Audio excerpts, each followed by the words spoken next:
Is parts of speech. Now we discuss what is part of speech.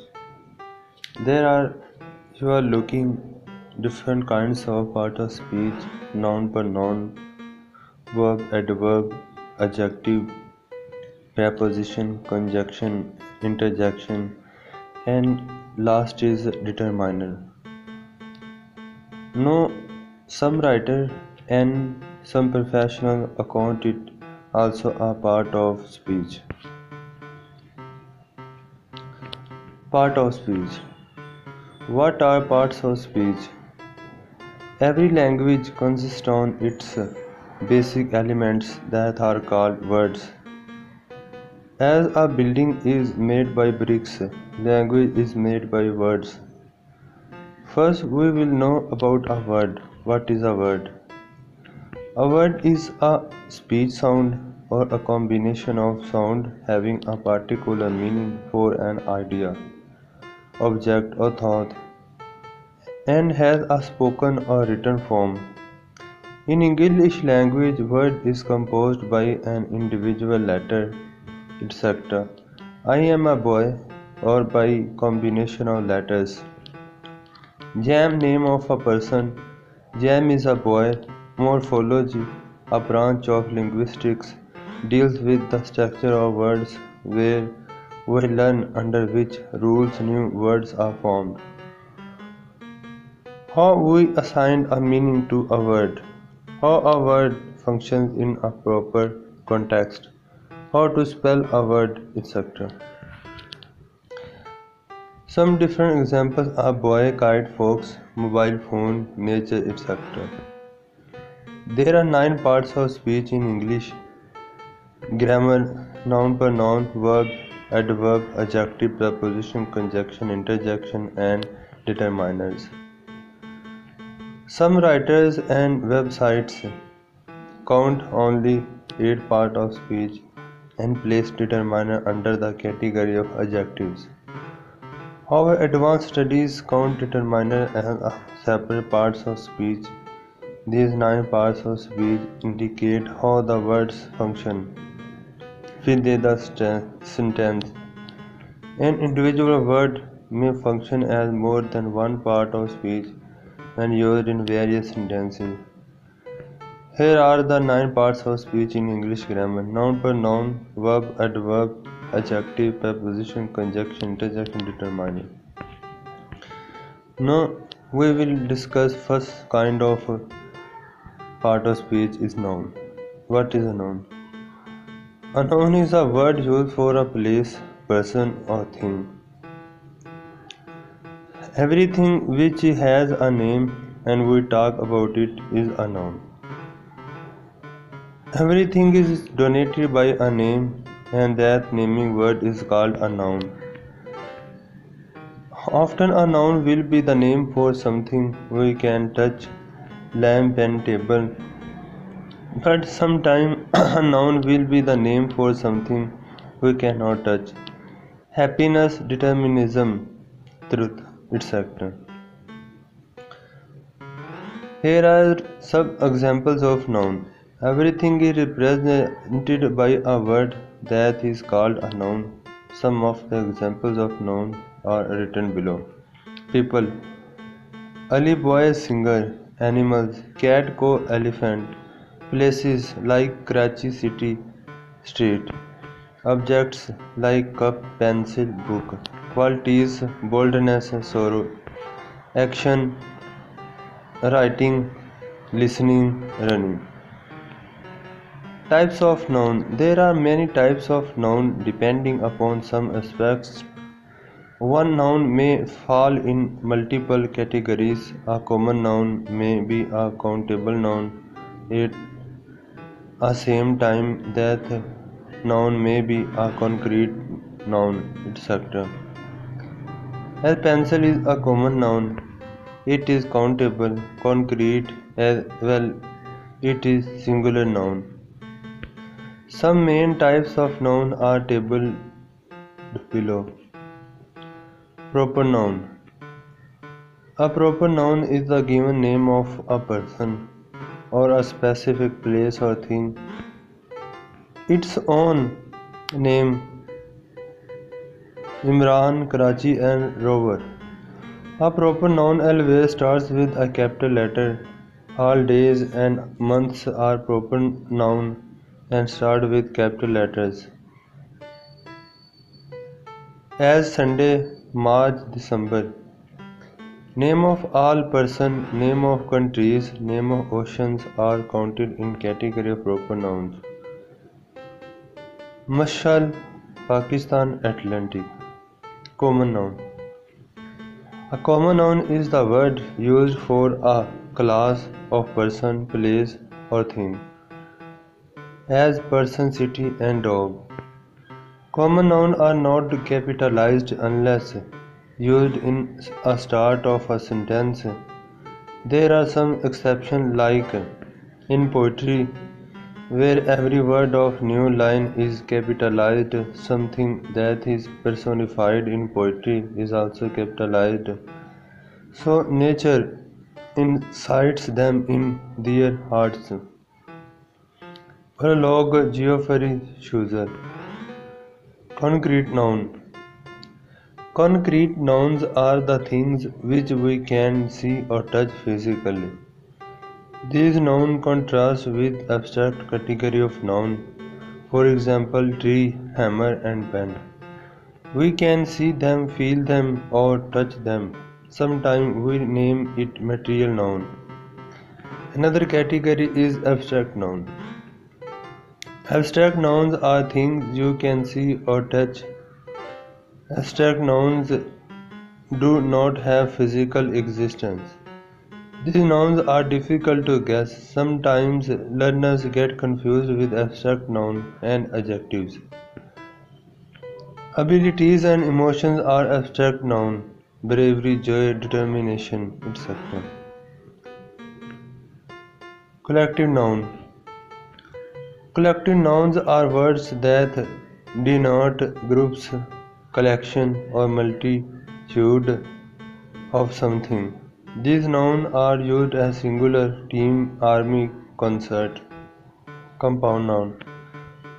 Compound nouns are nouns made up of more than one word, for example, court martial, pickpocket, water bottle. Some compound nouns are two words, peace pipe. Some are hyphenated and some have become single word, eye opener, and many of them are currently transitioning through those stages. Therefore, spelling compound nouns can be a nightmare. Some compound nouns form their plural by adding as s to the principal word, not necessarily to the end. Brothers-in-law. Countable noun. A countable noun is a noun that can be counted in numbers like one, pen, two cars with both a singular and a plural form. Dog, dogs, pipe, pipes. Uncountable noun. An uncountable noun is a noun without a plural form, for example, oxygen, patient. Such nouns do not include counting. All abstract nouns fall under the uncountable category of nouns. Gerund noun. Gerunds are nouns that end ing and that represent actions. Gerunds have verb-like properties, but these are used differently in a sentence unlike verbs. Gerund nouns are modified with verbs. How to differentiate gerund noun and verb? Look at two examples. Ali is singing a song. Ali is fond of singing. In sentence A, singing is verb as it's a show action that Ali is performing. Verbs with ing are used followed by helping verbs is am, was, were, etc. But in sentence B, singing is not an action being performed by Ali and not followed by a helping verb. Gender specific nouns. Gender specific nouns are nouns that are definitely male or female. For example, king, vaccine, actress. A blonde is a woman. A blonde is a man. Verbal noun. Verbal nouns are nouns derived from verbs and do not have verb-like properties: building, drawing, attack. How to differentiate gerund noun and verbal noun? To understand difference between gerund noun and verbal noun, look at given example. The ceremonial raising of the flag has started. Raising the flag carefully is much difficult. Like gerunds, nouns, verbal nouns are also derived from verbs, but unlike gerunds, they have not verb-like properties. In above example, the verbal noun rising is not showing any verb-like qualities. It is not modified by a determiner and adjective, and it requires a preposition of to link it to the flag. In contrast, in the sentence raising the flag carefully is much difficult. The word rising, which despite being spelled the same is now a gerund, is showing verbal like qualities. More specifically, it is modified with an adverb carefully.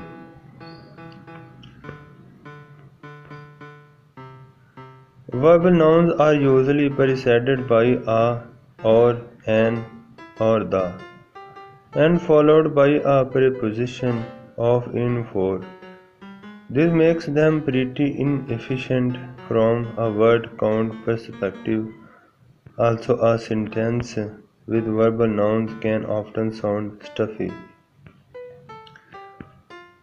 However, verbal nouns can give an air of formality or provide emphasis, so we should all care about verbal nouns for two reasons. 1. Replacing verbal nouns with verbs and gerunds will reduce your word count and improve in sentence flow. Second example is sentences featuring pure verbal nouns could portray you as stuffy or authoritative. Good, enjoy them smartly to time to your needs. Now it was the first part of parts of speech in which we discuss about noun. Now we will discuss about pronoun. First of all, we will discuss definition of pronoun. Pronoun is defined as a word that replaces a noun in a sentence. It takes place of a noun. Read the paragraph written below. Jam is a boy of 16. Jam is studying in 9th class. Jam has two brothers. Jam loves playing football. Jam is captain of his team. Look at above paragraph. The name Jam looks strange in every sentence due to repetition of noun Jam. We replace it with pronoun to make a sentence beautiful and easy to avoid word redundancy. We will replace it with appropriate pronoun and read it again. Jam is a boy of 16. He is studying in 9th class and has two brothers. He loves playing football and he is captain of his team. Now, types of pronouns. Pronouns are categorized into many types. Main types include personal pronoun, possessive pronoun, indefinite pronoun, reflective pronoun, intensive pronoun, demonstrative pronoun, interrogative pronoun, and reflexive pronoun. First kind, personal pronouns. Personal pronouns refer to a person's name. We use personal pronouns as a substitute for a person's name. There are two kinds of personal pronoun, subjective and objective pronouns.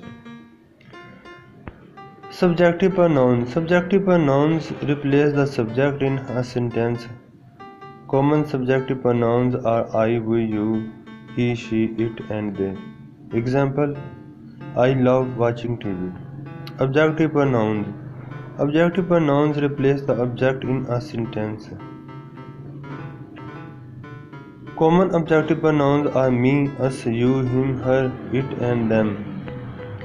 Examples: she gave him a present on his birthday. Possessive pronoun. Possessive pronouns are the pronouns that show ownership and possession in a sentence. We categorize possessive pronoun into two types: strong possessive pronoun, weak possessive pronoun. The strong possessive pronouns include yours, mine, his, hers, its, theirs, yours, and ours. They refer back to a noun or noun phrase already used, replacing it to avoid repetition. I said that pen was mine. Strong possessive pronouns are sometimes called absolute possessive pronoun. The weak possessive pronouns include your, my, her, his, its, their, our, and your. Their function is as a determiner in front of a noun to express whom something belongs to. I said that my pen. Sometimes we call them possessive adjectives. Indefinite pronouns. Indefinite pronouns refer to something that is not definite in a sentence. They do not refer to particular thing or person. We use them when an object does not need to be specifically identified. There are two main types of indefinite pronoun: singular indefinite pronoun and plural indefinite pronoun. Singular indefinite pronoun. We use singular indefinite pronouns for the singular objects and not for plural. As singular indefinite pronouns include someone, somebody, something, no one, nobody, nothing, everyone, everybody, everything, anybody, another, anyone, each, anything, ether, other, one, neither, and much. Plural indefinite pronoun. Plural indefinite pronouns are used for the plural objects and not for singular. Plural indefinite pronouns include many, several, few, others, and both. Now we will discuss relative pronouns. A relative pronoun is a pronoun that relates the relative clause to another clause within a sentence. In addition, introduces the relative clause or an adjective clause. In most cases, it acts as a subject of the relative clause. The most commonly used relative pronouns are mentioned below: whom, whoever, whomever, who, that, which, and whose. Example in a sentence: she does not know which pack of pencil you want. Which pack of pencil you want is a relative clause and the relative pronoun, which has linked it to the main clause. Intensive pronouns. Intensive pronouns emphasize or intensify noun and noun pronouns, and we define it as a pronoun that ends in self or selves. Intensive pronouns place emphasis on its antecedent by referring back to another noun or pronoun used earlier in the sentence. An intensive pronoun is approximately identical to a reflexive pronoun Intensive pronouns are also sometimes called emphatic pronouns. Intensive pronouns are himself, myself, themselves, itself, herself, yourselves, ourselves, and yourself. Example in a sentence: I myself like to sing. Jerry herself is her worst critic. Demonstrative pronouns. Demonstrative pronouns are the nouns that take place of a noun that has already been mentioned in a sentence. Demonstrative pronouns can be singular or plural. Five main demonstrative pronouns are these, those, such, this, that. Example in a sentence: these are beautiful. Do not eat that. Interrogative pronouns. An interrogative pronoun often stands for something that we are not aware of yet, because we are asking about it. We use these pronouns specifically to ask questions. These pronouns are special because they are all start with WH, which is quite easy to remember. Most commonly used interrogative pronouns are whose, what, whom, which, and who. The other words like whichever and whatsoever are the words that we use as interrogative pronouns. Words with WH, wah, that are not interrogative pronouns. There are many other words that start with w, but they are not interrogative pronouns because they are just words that start with WH and are in questions. When is not an interrogative pronoun, neither is where nor why. Moreover, unlike other pronouns, sometimes interrogative pronouns do not have antecedents because you are not sure what they really are. Example in a sentence: what is your nickname? Whose pen is this? Whatsoever do you suggest by that? Whom were you talking with last night? Which of these three do you like? Sentence in which words are not interrogative pronoun. When do you have to go to gymnasium?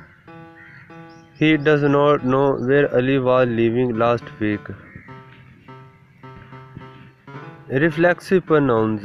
Reflexive pronouns and intensive pronouns are similar, but the difference between them is that intensive pronouns are not essential to a sentence meaning. Meanwhile, reflexive pronouns are, in addition, they are used when the subject and the object of a sentence refer to the same person or thing. Reflexive pronouns end in selves or self. Reflexive pronouns are yourself, himself, ourselves, itself, themselves, herself, myself, yourselves. Example in sentences: she told herself to spend all vacation at home.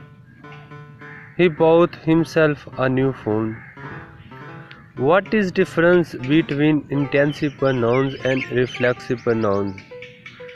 Here is a way to differentiate an intensive pronoun and reflexive pronouns. Just remove a pronoun from the sentence. If it is an intensive pronoun, the sentence will still make sense. If the sentence no longer makes sense when the pronoun is removed, it is reflexive pronoun. Reciprocal pronouns. A reciprocal pronoun is a pronoun that we use to identify a feeling or any kind of action that is reciprocated among two or more than two.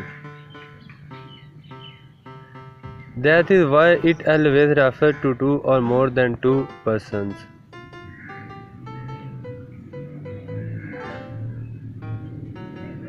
For example, Jan is laughing at Lizzie and Lizzie is laughing at Jam. So we say Jan and Lizzie are laughing at each other. Each other and one another are the two reciprocal pronouns, are not individual words but they are phrases. While using them, there must be two or more things, persons or group involved. Moreover, they all must be acting the same action. Some examples are Paul and Jam help each other. Both teams fought hard against each other. Why do you laugh at each other? All the students give presents to one another. Distributive pronouns. Distributive pronoun is a pronoun that describes a number of a group separately from the group and not collectively or including in that group. It refers to a thing or a person in a group. We use this pronoun to describe all the individual members of a particular group. Distributive pronoun are commonly used with plural noun and singular verb. Distributive pronouns that are commonly used are each, either, every, neither, none, everyone, and any. Example in a sentence. Each of the boys writes a poem. Neither of the pens is black. Now we will discuss about the verb. What is a verb? A verb shows the happening or state of something. It is an action word. It can show if somebody does something like this cat sleeps all day. If something had done onto someone like a stranger petted the stray cat. The state of someone or something like the cat is alive fortunately. Verb is the most important part of any sentence. A sentence does not make sense without a verb in it. There are some instances where a one-word answer can make up for a whole sentence, like yes or indeed, etc. Without the use of verb, but these responses are not used in formal writing. Verbs can also consist of more than one word, such as the children were playing in the backyard. Now we will discuss types of verbs. These are the main kinds of verbs: linking verbs, transitive verbs, intransitive verbs, reflexive verbs, auxiliary verbs, and modal verbs. Linking verbs. Linking a verb is a verb that connects a sentence together. It does not mean anything on its own but makes sense when used in a sentence. Common linking verbs that are used are is, am, are, was, were. Examples in sentences. The birds are flying high up in the sky. She is always looking fabulous. In the above example, we can see that the linking verbs are connecting the subject with the rest of the sentence. Without linking verbs, the sentence does not have a complete structure. Action verbs. Action verbs show action. They create an image of the happening in your head. There are two kinds of action verbs, transitive and intransitive. Transitive verbs. The verb in a sentence that has a direct object is known as transitive verb. The verb should have something on which it is performed. The sentences containing transitive verbs can also be converted from active voice to passive voice. Look at the examples below. The batsman hit the ball hard. She walked the streets alone. In the first example, we can see that the verb hit has a direct object ball. The sentence can also be converted into passive voice. The batsman hit the ball. The same case is with the second sentence. The verb walked has direct object streets, and the sentence can be converted into passive voice. The streets were walked by her alone. Intransitive verbs. The verb in a sentence that does not have a direct object is known as intransitive verb. The sentences containing intransitive verbs cannot be converted from active voice to passive voice. Let us see the examples below. The lion cub sleeps. The house is flawed. In both of the above examples, there is no direct object. Both cannot be converted into passive voice though. So the verbs sleeps and flawed are intransitive verbs. Most verbs can be used both transitively and intransitively. For example, the child rings the bell. Here the verb rings has a direct object and is used transitively. The bell rings loudly. Here the verb rings does not have a direct object and is used intransitively. More examples. I stopped the car transitively. The car stopped suddenly, intransitively. There are some verbs such as go, slip, die, fall, etc., which show an action that cannot be done to anything or anyone. Hence, these verbs can never be used transitively. Reflexive verbs. Reflexive verbs are those whose subject and direct object are the same. They refer back to the same thing or person. Let us see the examples below. She stays home herself. The cat cleans itself. In both the above examples, the verbs are referring back to the same person. Their subject and object are the same, hence they are reflexive verbs. The reference back is done in form of reflexive pronouns by which they are being called reflexive verbs. Auxiliary verbs. Auxiliary verbs help the main verb in a sentence and are called helping verbs. Auxiliary verbs, when used with ordinary verbs, help in changing the tenses, mood or voice of a sentence. They also help in making negatives and interrogative of sentences. Auxiliary verbs are also simply called auxiliaries. Common words that come under this category are as follows: is, am, are, was, were, have, do. Examples in sentences. I was going to shop. Here the auxiliary is used to form a continuous tense.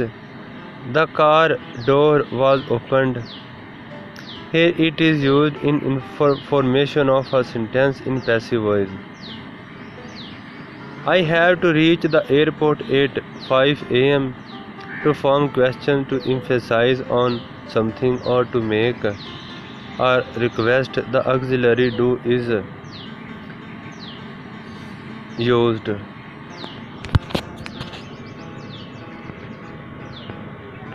Do you know where the parking lot is? You do look great. Do visit. Modal verbs. Modal verbs are the verbs that are used before the ordinary verbs to show meanings such as possibilities, permission, certainty, etc. They can just simply be called modals. Common modal verbs that are used are as follows: can, could, may, might, will, would, shall, should, must, ought. Never and dare are also used as modal verbs. Sometimes in examples and sentences, you dare not to do such a thing. You must be Sarah's sister. You could have stopped them. Modals are mostly put in the category of auxiliaries. Then they are sometimes called modal auxiliaries. Another topic is adverb. What is adverb? First of all, we will discuss definition of an adverb. An adverb is a word that modifies a verb, an adjective, or another adverb. It provides us with further information about a verb, adjective, or another adverb. It tells us in which manner, at what place or time something happened or was done. Look at the examples below. Ali walks swiftly. She took the grocery out of the shopping bags very. That is a really sweet child. In the first example, the adverb swiftly is modifying the verb walks and is telling us the manner in which Ali walks. In the second example, the adverb very is modifying another adverb carefully. In the third one, the adverb really is modifying the word sweet, which is an adjective. Kinds of adverbs. Adverbs are categorized into many kinds, such as adverbs of time, adverbs of place, adverbs of frequency, adverbs of degree, adverbs of manner, adverbs of reason, relative adverbs, interrogative adverbs, adverbs of affirmation and negation. Adverbs of time. Adverbs of time tell us about which time an action was performed. These answer the question when common words which come under the category of adverbs of time are ago, before, after, later, already, no, never, formerly, soon, since, etc. Example in sentences. I called my friend a few days ago. I formerly worked at the pizza shop. Adverbs of place. Adverbs of place tell us about at what place an action took place. These answer the question where common words which come under the category of adverbs of place are here, there, up, out, in, within, away. Examples in sentences. Mr. Saud was visiting here an hour ago. I am going out with my family. Adverbs of frequency. Adverbs of frequency show us about how often or how many times a thing took place. These answer the question how often. Common words used as adverbs of frequency are once, twice, again, often, seldom, rarely, always, frequently, etc. Examples in sentences. I often go to visit my grandparents. I rarely range around here. Adverbs of degree. Adverbs of degree inform us about to what degree or an extent something happens. These answer the question how much. Adverbs of degree are also known as adverbs of quantity. Common words used as adverbs of degree or quantity are to, any, almost, so, pretty, rather, quite, partly, altogether, enough, etc. Examples in sentences.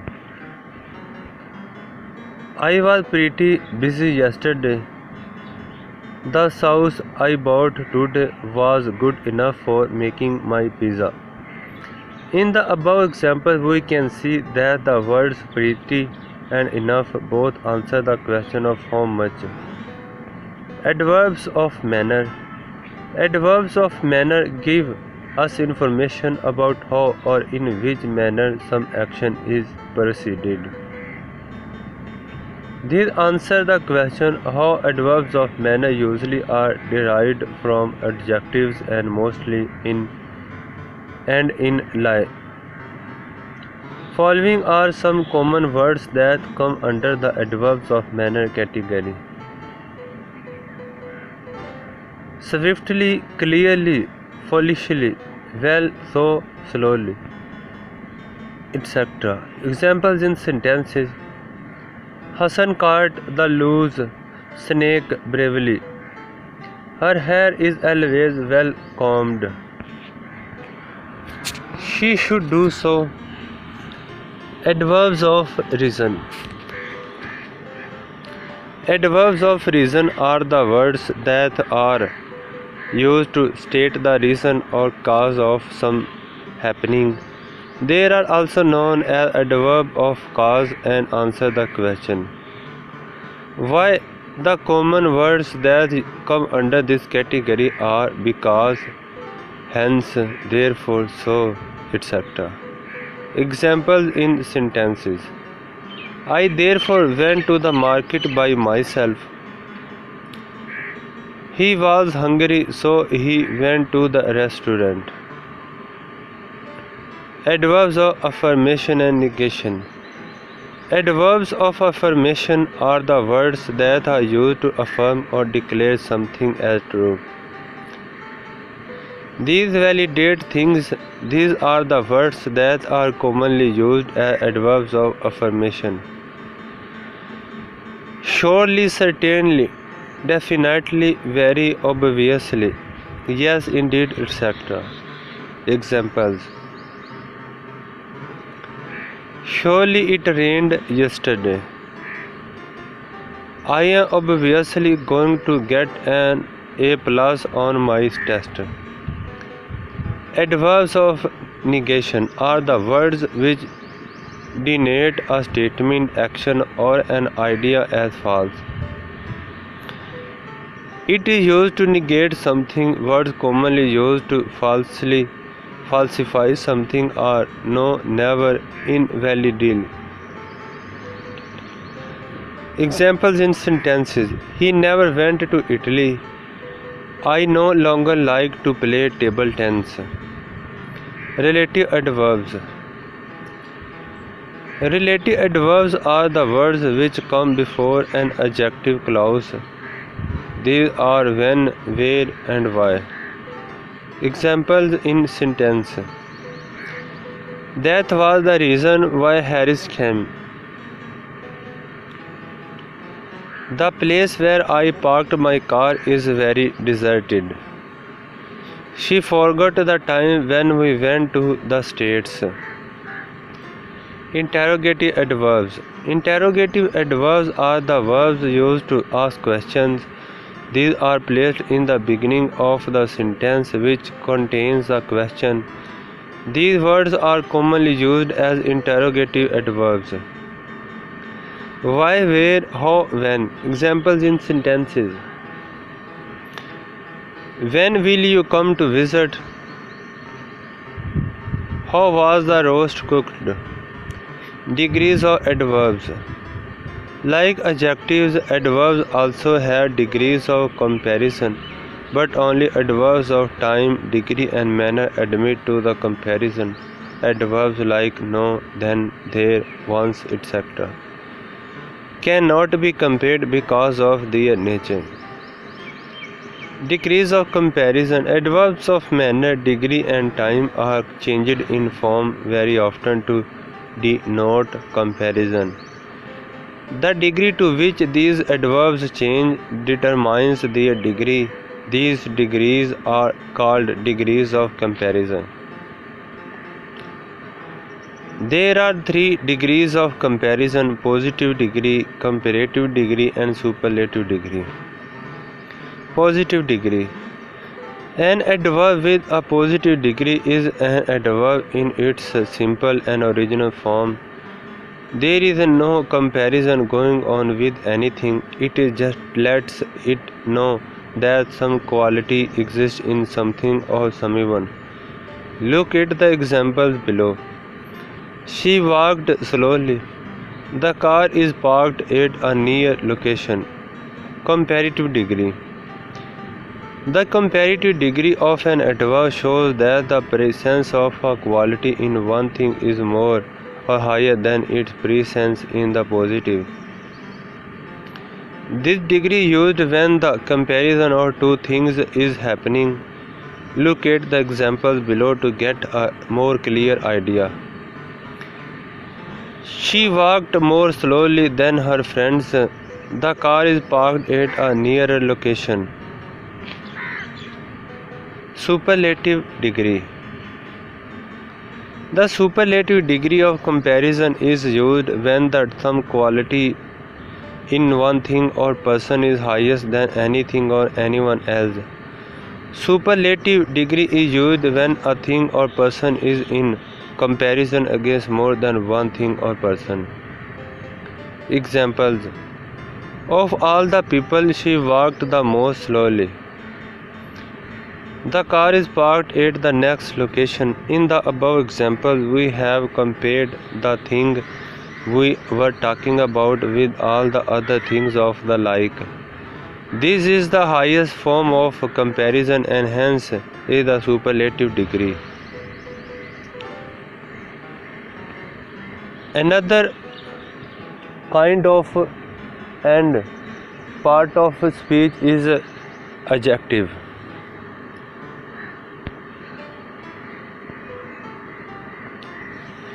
Definition of an adjective.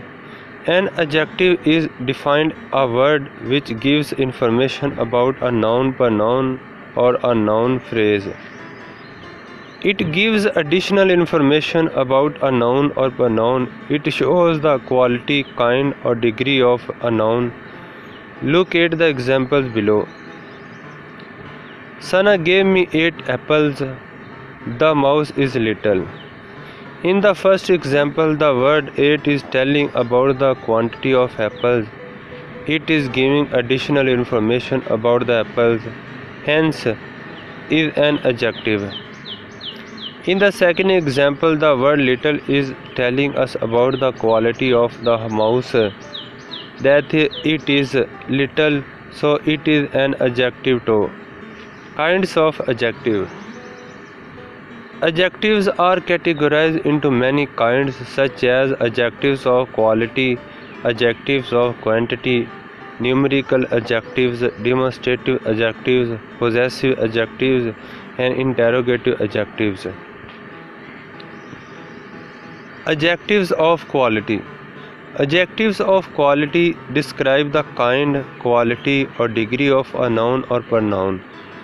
They are also called descriptive adjectives. Examples. He ate a big mango. Hassan is an honest man. The child is foolish. Arabic language is not hard to learn. In the last example, the word Arabic is a proper noun. Such adjectives which are formed from proper nouns are called sometimes as proper adjectives. They generally come under the category of adjectives of quality. Adjectives of quantity. Adjectives of quantity. These adjectives tell us about the quantity of a noun. They answer the question how much. Common adjectives of quantity are some, much, no, any, little, enough, great, half, sufficient. Take great care of your grand's health. The pay is enough for my expenses. Half of the papers were checked. Adjectives of number. Adjectives of number tell us about how many things or people are meant, or the order of standing of people or things. These are also called numerical adjectives. There are of three kinds of numeral adjectives: definite numeral adjectives, indefinite numeral adjectives, and distributive numeral adjectives. Definite numeral adjectives, these represent an accurate number. Definite numeral adjectives are of further two types: cardinals and ordinals. Cardinals indicate how many, such as 1, 2, 3, etc. I have 3 pairs of scissors.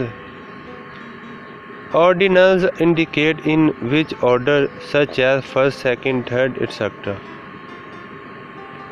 Example: she was the first one to arrive at the airport. Indefinite numeral adjectives. Indefinite numeral adjectives do not represent an accurate number. Some of the common indefinite numeral adjectives are no, all, few, many, some, several, any, etc. Examples in sentences: all the cats are sleeping. I have taken several different baking lessons. There are no pedestrians on the street. Distributive numeral adjectives. These adjectives refer to a specific or all things or people of a bunch. Some common distributive numeral adjectives are every, each, either, neither. Examples in sentences: each student must take its turn. Neither proposal is acceptable. Demonstrative adjectives. Demonstrative adjectives point to a specific person or thing. They answer the question which. Some common demonstrative adjectives are this, that, these, those, such. Examples: this is my assignment. Those are spicy dishes. Such an attitude will cause him failure. Interrogative adjectives. Interrogative adjectives are used to ask questions. When, what, whose, and which are used with a noun to ask questions, they become interrogative adjectives. Interrogative adjectives are only 3 and are very easy to remember. Examples in sentences: which way goes to the mall? What time is it? Whose duty time is it? Possessive adjectives. Possessive adjectives denote the ownership of something. Common possessive adjectives are my, your, our, its, his, her, their. Examples in sentences: my daily routine is pretty simple. Your shoe laces are loose. Cat is licking its paws. They are doing their work. Emphasizing adjectives. Emphasizing adjectives are used to put emphasis in sentences. Look at the example below. This is the very book I want. Sarah saw the robbery with her own eyes. In the examples above, very and on are added to put additional emphasis. Exclamatory adjectives. Exclamatory adjective is used to exclaim excitement, fear, and other extreme feelings. There is only one word which is usually used to exclaim what. Examples in sentences: what crap, what a spectacular view, what foolishness. Degrees of adjectives. Degrees of comparison. Adjectives are changed in form very often to denote comparison. The degree to which an adjective changes determines its degree. These degrees are called degrees of comparison. There are three degrees of comparison: positive degree, comparative degree, and superlative degree. Positive degree. An adjective with a positive degree is an adjective in its simple and original form. There is no comparison going on with anything. It is just lets it known that some quality exists in something or someone. Look at the following examples. The bus I took yesterday was very fast. My dog is very intelligent.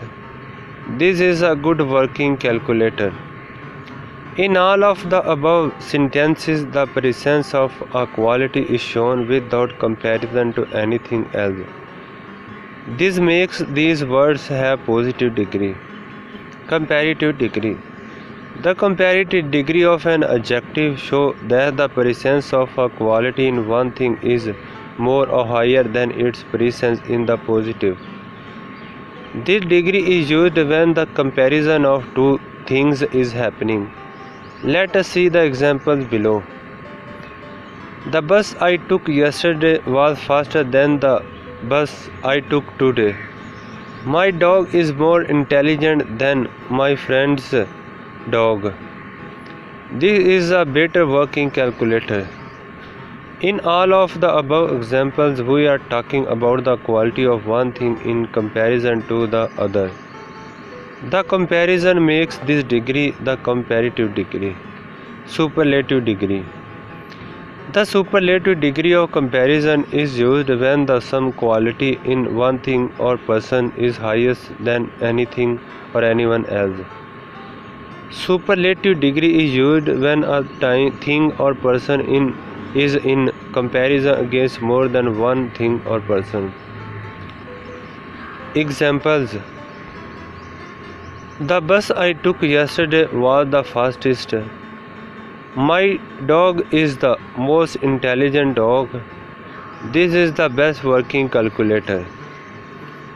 In all of the above examples, we have compared the thing we were talking about with all the other things of the like. This is the highest form of comparison and hence is the superlative degree.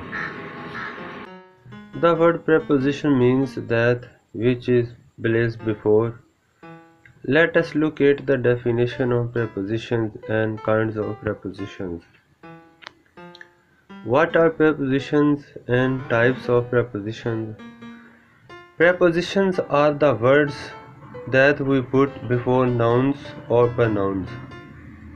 These denote in what relation the person or thing indicated by it exists in relation to something else. Look at the examples below. The child jumped off the bed. There is a bee in the jar. Honey is fond of cheesecakes. In the first example, the word of is showing the relation between the action denoted by the verb jumped and the noun chair. In the second example, the word in is showing the relation between bee and the jar. In the third example, the word of is showing the relation between the quality denoted by the adjective fond and the noun cheesecake. Hence, words of, in, and of are prepositions. Kinds of prepositions. Prepositions are classified into following categories: simple prepositions, double prepositions, compound prepositions, phrasal prepositions, participle prepositions, and detached prepositions. Simple prepositions. Simple prepositions are used to denote a relation between nouns or pronouns. These can even be used to join different parts of sentences and clauses. Simple prepositions are one-word prepositions. These are also called single prepositions. Common words used that come under the category of simple prepositions are as follows: in, out, on, up, at, for, from, by, of, through, till, etc. Examples of simple prepositions in sentences. Keep your phones in your pockets. Staring at people is not considered a good gesture. In the above two examples, both prepositions consist of one simple word and hence are single or simple prepositions. Double prepositions. Double prepositions are made by putting together two single prepositions. That is why they are called double prepositions. Common words used as double prepositions are as follows: on to, into, throughout, up till, up to, within, without, upon, etc. Examples of double prepositions in the sentences. Complete this essay within 2 hours. I am going to turn this scrap into a masterpiece. In the first example, the preposition within is made by combining two single prepositions with and in. In the second example, the preposition into is formed by putting together two simple prepositions in and to. These are hence double prepositions. Compound prepositions. Compound prepositions are usually formed by prefixing a preposition to nouns, adjectives or adverbs. They are different from double prepositions because they are not formed by two single prepositions. Common words which come under the category of compound prepositions are stated below. Above, about, across, along, before, behind, beside, inside, outside, etc. Examples of compound preposition in sentences. He was going about his business.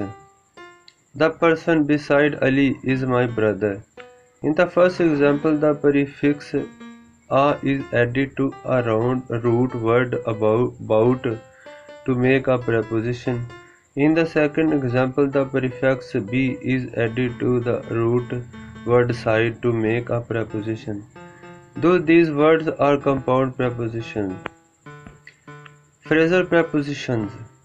Phrasal prepositions are groups of words or phrases that join the noun or pronoun in a sentence.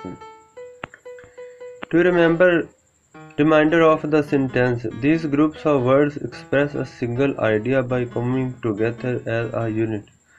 Words that come under the category of phrasal prepositions are as follows: in addition to, by means of, in spite of, according to, owing to, in favor of, etc. Examples of phrasal preposition in sentences. He could not pass the test owing to his lack of knowledge of English grammar. She made it to the other side of the world in spite of all the difficulties.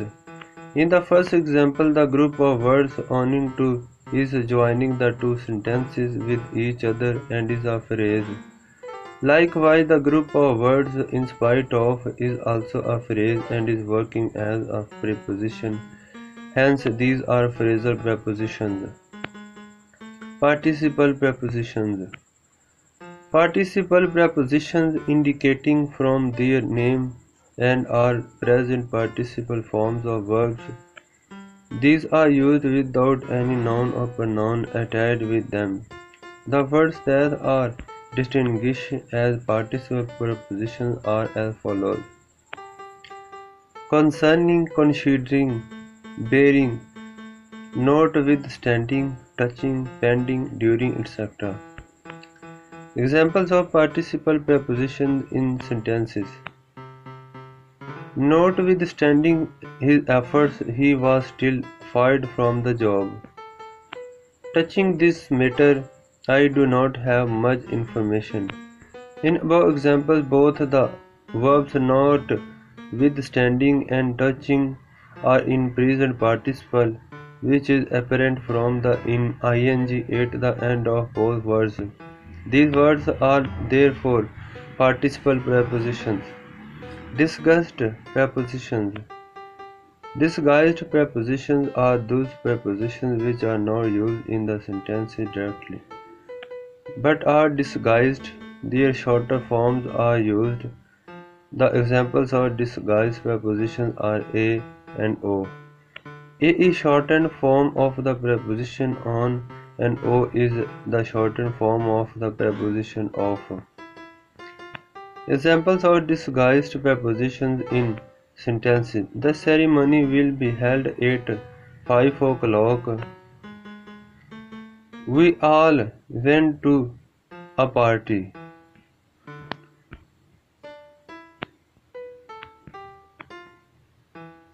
In the first example, instead of saying 5 o'clock, we have used discussed form of the preposition of.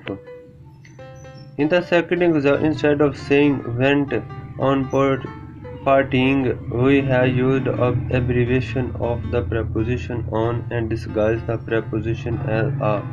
Hence, these are disguised prepositions. Detached prepositions. A preposition is called a detached preposition when it does not come before its object. It is detached from its object when the object of a preposition is an interrogative pronoun or a relative pronoun. The preposition comes at the end of the sentence. Look at the following example for further understanding. She is the woman whom I was talking about. Here are the books that you asked for. Which of the houses were you working in? In the first two of the above examples, we can see that because of relative pronouns whom and that, the prepositions about and for are being detached from their objects. In the third example, the interrogative pronoun which is detaching the preposition in from its object. Hence, these are all detached prepositions. Another category is conjunction. Definition of conjunction. The word conjunction means union, concurrence, or coexistence. Let us look at the definition of conjunctions. Conjunctions are simply words that join sentences, clauses, and sometimes words. These join together sentences are to make them more compact, unlike relative adverbs and relative pronouns.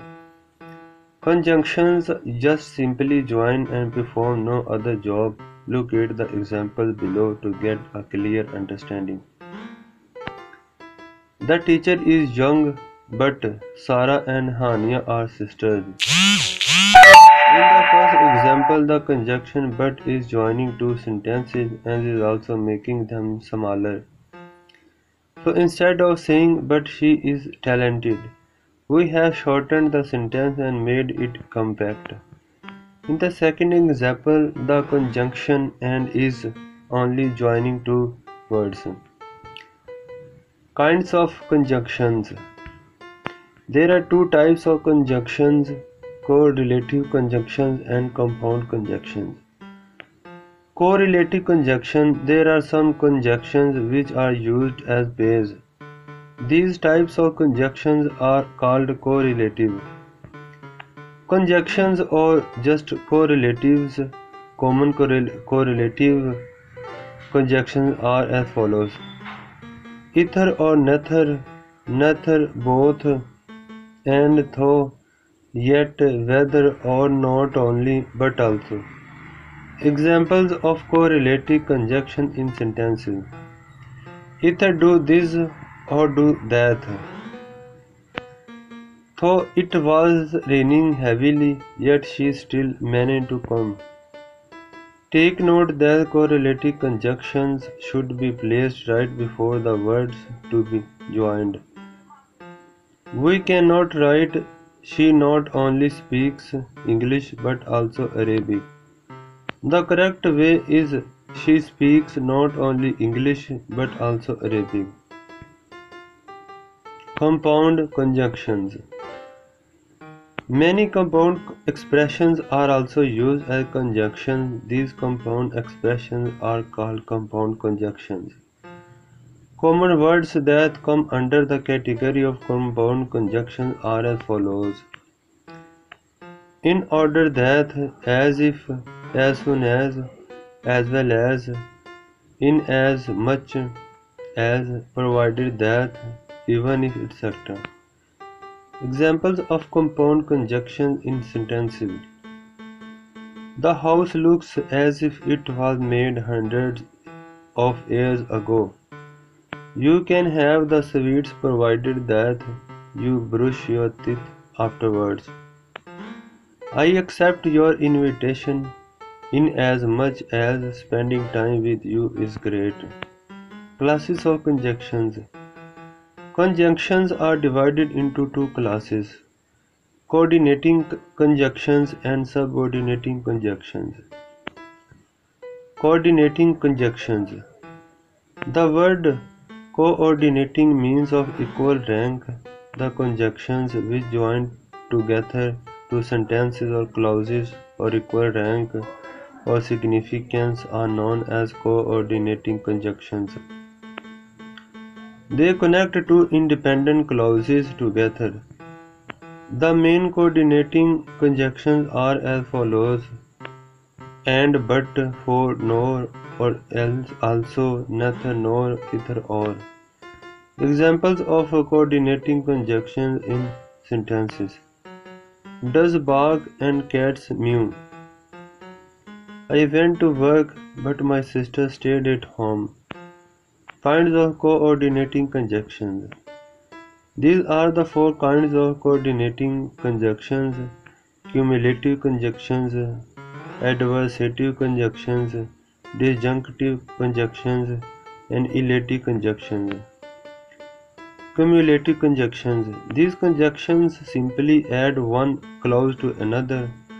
Cumulative conjunctions are also called copulative conjunctions. Examples in sentences. The cat got up and ran very fast. He plays guitar as well as he paints pictures. Adversative conjunctions. These conjunctions are used to indicate opposition or contrast between two statements or clauses. Examples in sentences. He is ill, but he is getting better. She was alright, only she had a headache. Disjunctive conjunctions. Distinctive conjunctions are used to present two sentences which provide two alternatives. These conjunctions are also known as alternative conjunctions. Examples in sentences. You must quit smoking or you will get seriously ill. Revise your lesson else you will fail the test.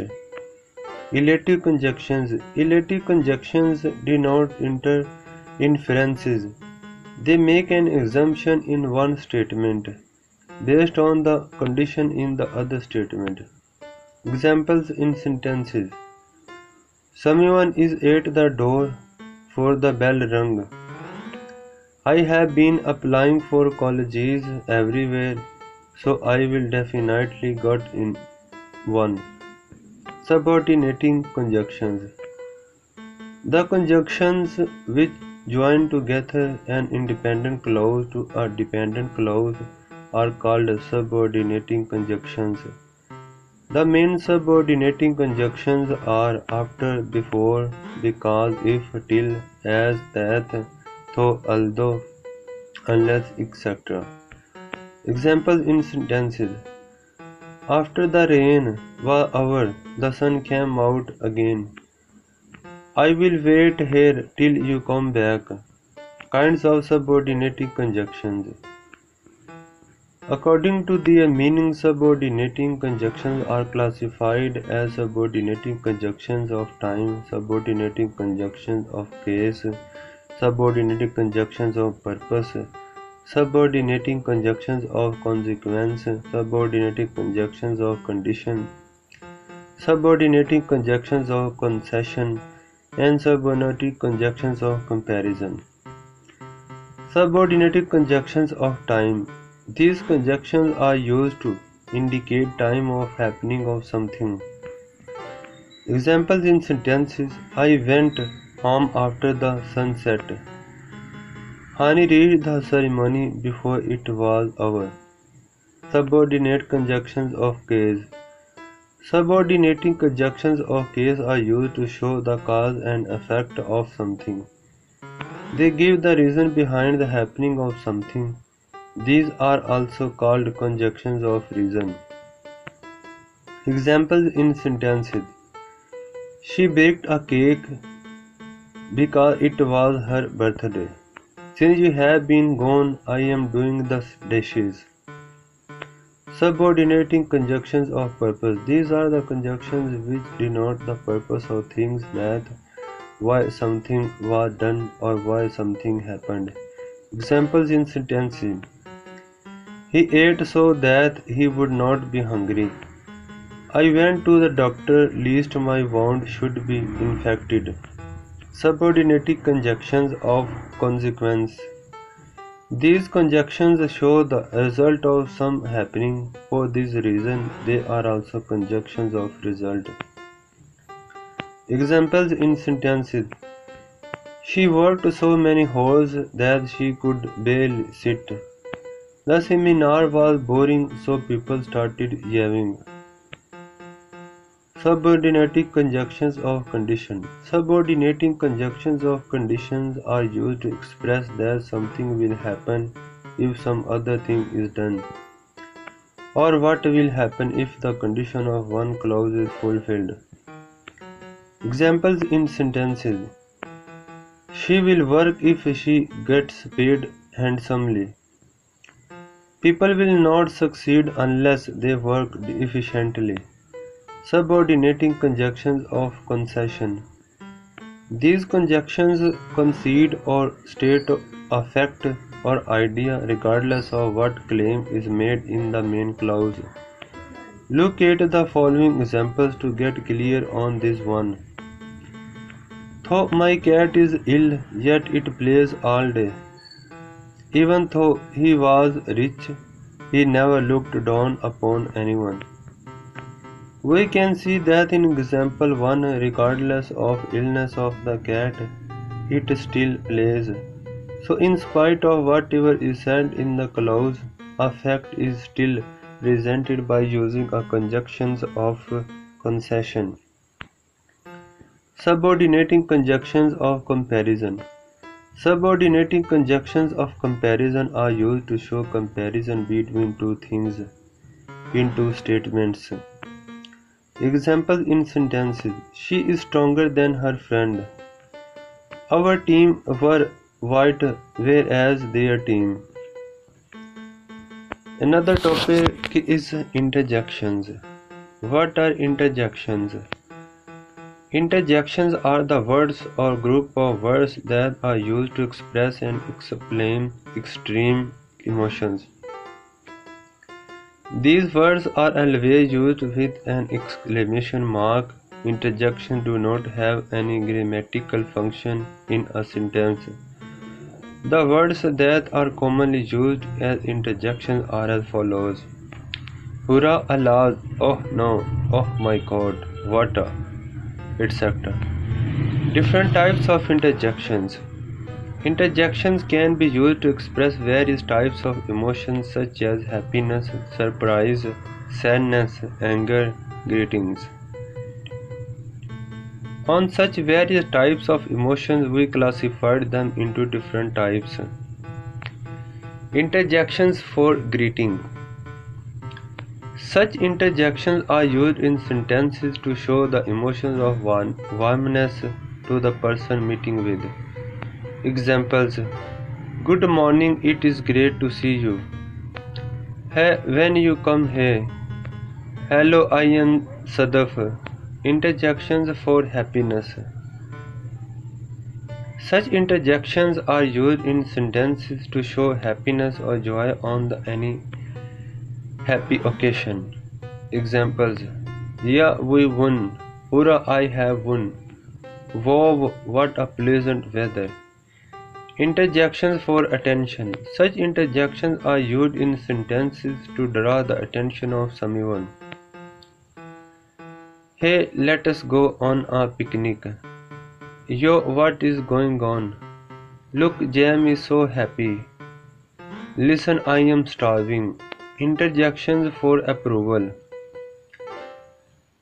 Such interjections are used in sentences to show the sense of agreement or approval for something. Examples: well done, you got first position. Brilliant, you arrived here in time. Interjections for surprise.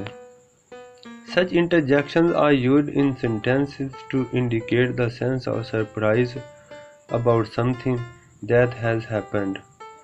Examples: oh, what a lovely scene. Ah, it is sounds good. What, she passed away. Interjections for sorrow. Such interjections are used in sentences to express the emotion of sadness about something unfortunate has happened. Examples: alas, he could not recover from his illness. Ouch, that hurts. Oops, I am sorry, it was hot. Alas, his friend died. Interjections for shock. Such interjections are used in sentences to express the shock about something happened. Examples: what have you done?